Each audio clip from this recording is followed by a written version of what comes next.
Bismillahirrahmanirrahim. Assalamualaikum warahmatullahi wabarakatuh. Bertemu lagi dengan saya, Alid Sunardi ya.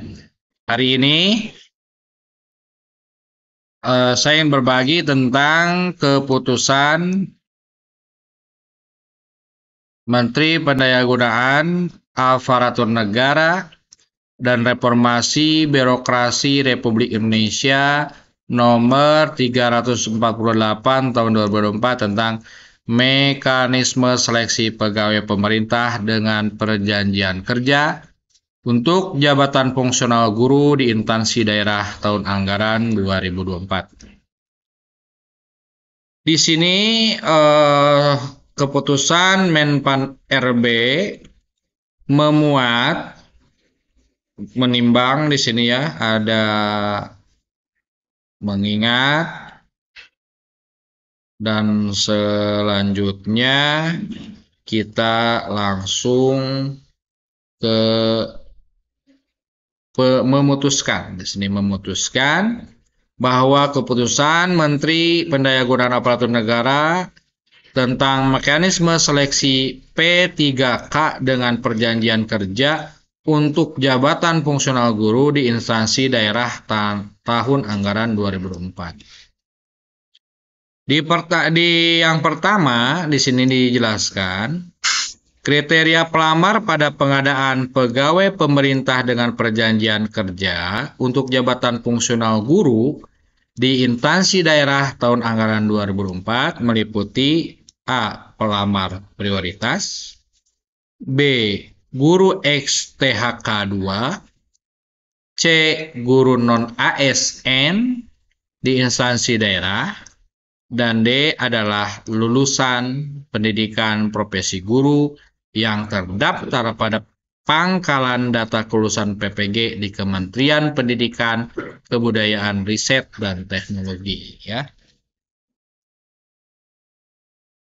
Poin kedua, pelamar prioritas sebagaimana dimaksud pada diktum pertama huruf A adalah peserta yang memenuhi nilai ambang batas pada seleksi P3K jabatan fungsional guru di instansi daerah tahun 2021 dan belum pernah dinyatakan lulus pada seleksi P3K guru periode sebelumnya. Di sini jelas sekali maksud pelamar prioritas itu yang seleksi jabatan fungsional gurunya lulus tahun 2021 ya. Di poin ketiga, guru ex-THK 2 sebagaimana dimaksud pada diktum pertama huruf B adalah pegawai yang terdaftar dalam pangkalan data ex-THK 2 pada Badan Kepegawaian Negara dan aktif mengajar di instansi pemerintah. Jadi ada pelamar prioritas yang pertama yang memenuhi nilai ambang batas pada tahun 2021. Yang kedua adalah guru ex-THK 2 yang belum lulus dan masih tercatat mengajar aktif di instansi pemerintah. Poin keempat adalah guru non-ASN di instansi daerah sebagaimana dimaksud pada diktum pertama huruf C terdiri atas 1. Pegawai yang terdaftar dalam pangkalan data atau database tenaga non-ASN pada BKN yang aktif mengajar pada instansi pemerintah. Poin kedua adalah guru non-ASN di sekolah negeri yang terdaftar di Dapodik dan aktif mengajar paling sedikit 2 tahun atau 4 semester secara terus-menerus di instansi tempat mengajar saat mendaftar. Ada guru non-ASN yang terdaftar dalam BKN dan ada juga apabila tidak terdaftar, yang penting masuk Dapodik, tapi paling sedikit 2 tahun atau 4 semester. Di diktum kelima, pelamar sebagaimana dimaksud pada diktum pertama huruf A, B, C hanya dapat melamar pada instansi pemerintah tempat mengajar saat mendaftar. jelas di sini. Jadi melamarnya pada instansi pemerintah tempat mengajar dia. Poin ke-6, dalam hal terdaftar pelamar prioritas, sebagaimana dimaksud pada diktum pertama huruf A berasal dari luar instansi pemerintah atau dari sekolah swasta, disyaratkan memiliki surat izin untuk melamar pada seleksi P3K jabatan fungsional guru di instansi daerah tahun anggaran 2024 dari kepala instansi atau lembaga atau yayasan. Ini harus ada surat izin ya. Poin ke-7. Pelamar pada seleksi P3K jabatan fungsional guru di instansi daerah tahun anggaran 2024 wajib memiliki kualifikasi pendidikan dengan jenjang paling rendah sarjana atau diploma 4 atau sertifikat pendidik dengan merujuk pada surat edaran Dirjen Guru nomor tanggal 18 Maret tentang kualifikasi akademik ya. Nah, kualifikasi pendidikan atau kompetensi pendidik bagi pelamar pada seleksi P3K jabatan guru tahun anggaran 2004 sebagaimana dimaksud pada diktum ke-7 dikecualikan bagi pelamar yang melamar pada kebutuhan wilayah khusus Papua, Provinsi Papua.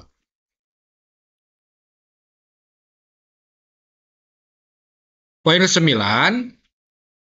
kualifikasi pendidikan dan atau kompetensi pendidik sebagaimana dimaksud pada diktum ke-8 untuk guru pada taman kanak-kanak sekolah dasar pendidikan kesetaraan program paket A dan bentuk lain yang sederajat paling rendah lulusan pendidikan menengah atas sederajat dan telah mengikuti pendidikan guru selama 2 tahun.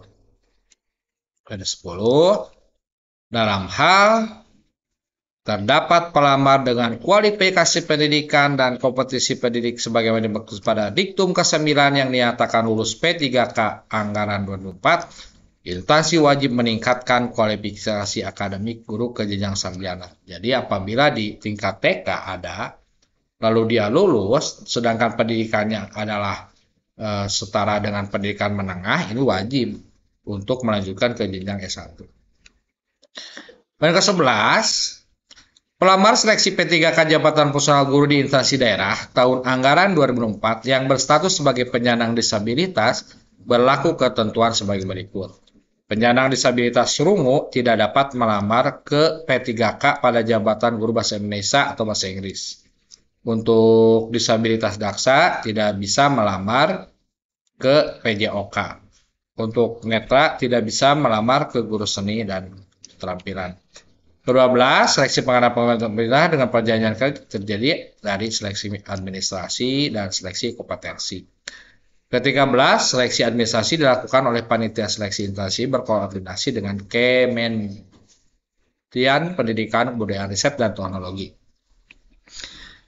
Ke-14, seleksi kompetensi sebagaimana dimaksud pada diktum ke-12 huruf B meliputi kompetensi teknis, manajerial, dan sosio-kultural. Poin ke-15, seleksi kompetensi sebagaimana dimaksud pada diktum ke-14 dilakukan dengan mempertimbangkan integritas, moralitas yang dilaksanakan dengan wawancara berbasis komputer. Untuk poin ke-16, materi seleksi kompetensi sebagaimana pada diktum ke-14 dan wawancara, yaitu materi teknis bertujuan untuk menilai penguasaan pengetahuan, keterampilan, dan sikap perilaku yang dapat diamati, diukur, dan dikembangkan yang spesifik berkaitan dengan teknis jabatan. Materi kompetensi manajerial bertujuan untuk menilai komitmen, kemampuan, dan perilaku individu dalam berorganisasi yang dapat diamati meliputi integritas, kerjasama, komunikasi, orientasi, pelayanan publik, pengembangan diri dan orang lain, mengelola perubahan, mengambil keputusan. Materi kompetensi sosiokultural bertujuan untuk menilai pengetahuan dan sikap terkait pengalaman berinteraksi dengan masyarakat majemuk yang memiliki keberagaman dalam hal agama, suku, dan budaya yang harus dipenuhi setiap pemegang jabatan. Di sini adalah kepekaan terhadap keberagaman, kemampuan berhubungan sosial, kepekaan terhadap pentingnya persatuan, empati. Materi wawancara dengan menggali informasi non-kognitif yang bertujuan untuk menilai integritas dan moralitas meliputi beberapa aspek yaitu kejujuran, komitmen, keadilan, etika, dan kepatuhan. Di poin ke-17, seleksi kompetensi pada diktum ke-14 dan wawancara pada diktum ke-15 menggunakan CAT ya. Seleksi kompetensi teknis di bagian ke-18 dilaksanakan dalam waktu durasi 120 menit. Untuk wawancara 10 menit. Untuk poin ke-20 untuk dikecualikan bagi penyandang disabilitas. Poin ke-21 seleksi kompetensi teknis, manajerial dan sosiokultural bagi pelamar penyandang disabilitas dilaksanakan 150 menit. Wawancara bagi pelamar yang dimaksud pada diktum ke-20 itu 15 menit. Jumlah keseluruhan seleksi kompetensi sebagaimana diktum 14, 15 adalah 145, di mana seleksi kompetensi teknis 90, seleksi kompetensi manajerial 25, kultural 20, wawancara 10 ya. Ini dipahami ya ke-20. Di poin ke-24, pembobotan nilai untuk materi soal seleksi kompetensi teknis, jawaban benar paling rendah 1, paling tinggi 5, serta tidak menjawab 0. Untuk materi soal seleksi kompetensi manajerial, kultural dan wawancara, bobot jawaban benar paling rendah 1 dan nilai paling tinggi 4, serta tidak menjawab 0. Nilai kumulatif paling tinggi untuk seleksi kompetensi wawancara adalah 670. Di mana rinciannya adalah 450 untuk seleksi kompetensi teknis, 180 untuk seleksi kompetensi manajerial, 40 untuk wawancara. Poin ke-26, seleksi kompetensi bagi pelamar prioritas menggunakan hasil seleksi tahun 2021.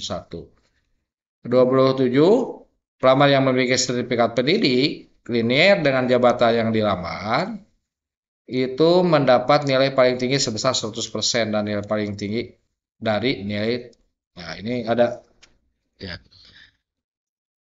100% ya untuk memiliki sertifikat pendidik. Pelamar yang tekan lulus seleksi jika berpeningkat terbaik. 29, penentu pelamar yang lulus seleksi pada dimaksud pada diktum ke-28 diberlakukan secara berurutan.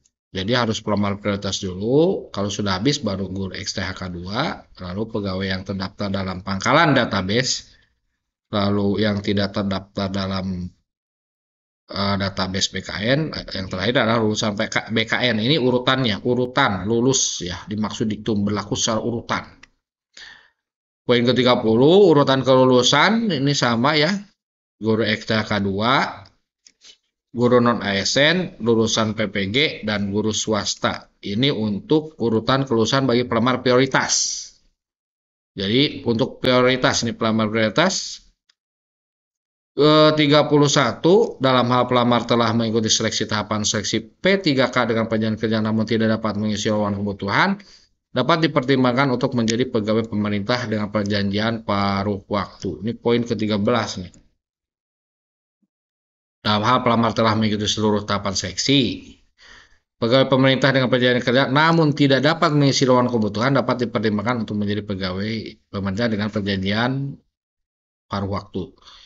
Di poin ke-32, kebutuhan bagi pelamar sebagaimana dimaksud pada ke-31 diusulkan oleh pejabat pembina kepegawaian kepada menteri. Poin ke-30, keputusan ini mulai berlaku sekitar ditetapkan April 2030, maka akan dibuat sebagaimana mestinya. Ini ditetapkan tanggal 19 Agustus 2024. Itu saja informasi tentang mekanisme seleksi P3K untuk jabatan fungsional guru tahun 2024. Mudah-mudahan bermanfaat. Jangan lupa like, comment, and subscribe. Assalamualaikum warahmatullahi wabarakatuh.